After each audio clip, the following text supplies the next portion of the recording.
रात के 2:30 बजे थे। काली अंधेरी रात थी। एक सेठ अपने बिस्तर पर करवटें बदल रहा था। लाख कोशिशों के बाद भी उसे नींद नहीं आ रही थी। पता नहीं उन्हें कौन सी बेचैनी थी उस रात। सेठ ने कार निकाली और मंदिर में जाकर बैठ गए। भगवान की मूर्ति के सामने जाकर प्रार्थना करने लगे। उस अंधेरी रात को एक और आदमी भी उसी मंदिर में आकर भगवान की मूर्ति के सामने बैठा था, उदास, निराश, आंखों में आंसू भरे। ऐसा लग रहा था मानो उसका मौन भगवान से ढेर सारी बातें कर रहा है। सेठ ने उस आदमी से पूछा, क्यों भाई, क्या हुआ है तुम्हारे साथ? काहे इतने उदास हो? आदमी ने जवाब दिया, मेरी पत्नी अस्पताल में है। सुबह अगर ऑपरेशन न हुआ तो वो मर जाएगी और ऑपरेशन के लिए मेरे पास पैसे नहीं हैं। उसकी बातों को सुनकर सेठ ने अपनी जेब टटोली। जितने पैसे उसकी जेब में थे सारे के सारे उस आदमी को दे दिए। उस गरीब आदमी के चेहरे पर उम्मीद की एक किरण नजर आने लगी। सेठ ने उसके हाथ में अपना कार्ड रखते हुए कहा, इसमें मेरा फ़ोन नंबर है और पता भी है, और पैसों की ज़रूरत होगी तो बिना किसी हिचकिचाहट इस नंबर पर फ़ोन कर देना। उस आदमी ने कार्ड वापस करते हुए कहा, मेरे पास उसका पता है, मुझे इस पते की ज़रूरत नहीं। सेठ ने आश्चर्य से पूछा, किसका पता है तुम्हारे पास? उस आदमी ने जवाब दिया, उसी का पता जिसने इस काली अंधेरी रात को 2:30 बजे आपको यहाँ भेजा, उसका पता है मेरे पास। एक बार उसके होने पर विश्वास तो करके देखिए, फिर आपको किसी के पते की ज़रूरत नहीं। उसके होने का विश्वास ही आपकी प्रार्थनाओं को दिल से निकालेगा, और अगर प्रार्थनाएं दिल से निकलेंगी और उन प्रार्थनाओं में विश्वास शामिल होगा तो प्रार्थनाएं ज़रूर कबूल होंगी। बस आपकी प्रार्थनाओं में आपका भरोसा उस छोटे बच्चे की तरह होना चाहिए जिसकी माँ जब उसे हवा में उछालती है पर वो हंसता है और डरता नहीं, क्योंकि वो जानता है कि उसकी माँ उसे कभी गिरने नहीं देगी। अपनी प्रार्थनाओं में वही मासूमियत लाइए।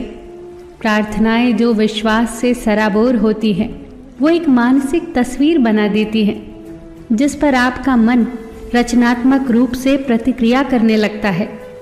कहा जाता है ना कि जिस चीज़ को आप दिल से पाना चाहो तो पूरी कायनात भी उसे आपसे मिलाने में आपकी मदद करती है।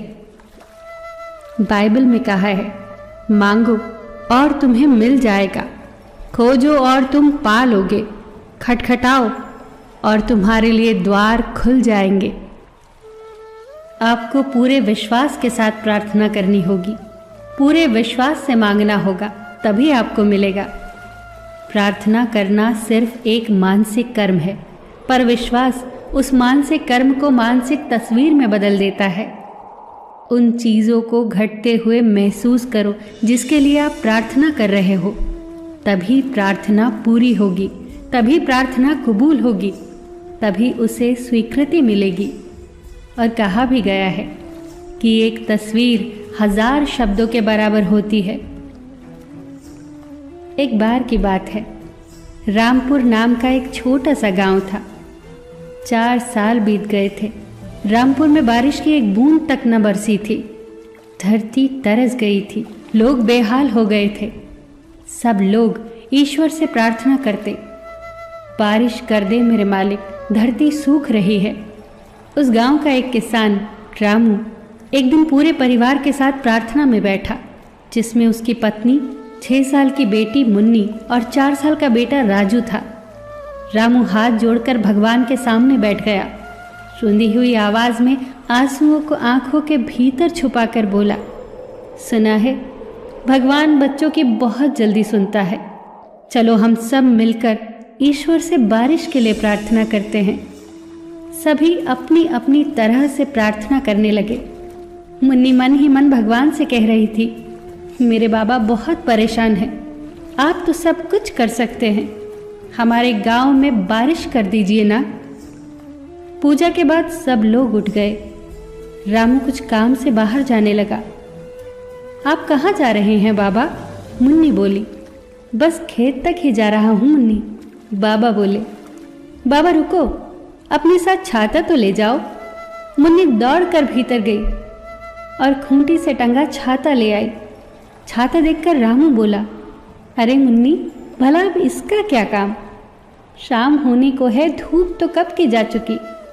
मुन्नी मासूमियत से बोली, बाबा आप भूल गए, अभी थोड़ी देर पहले ही तो हमने प्रार्थना की है, कहीं बारिश हो गई तो?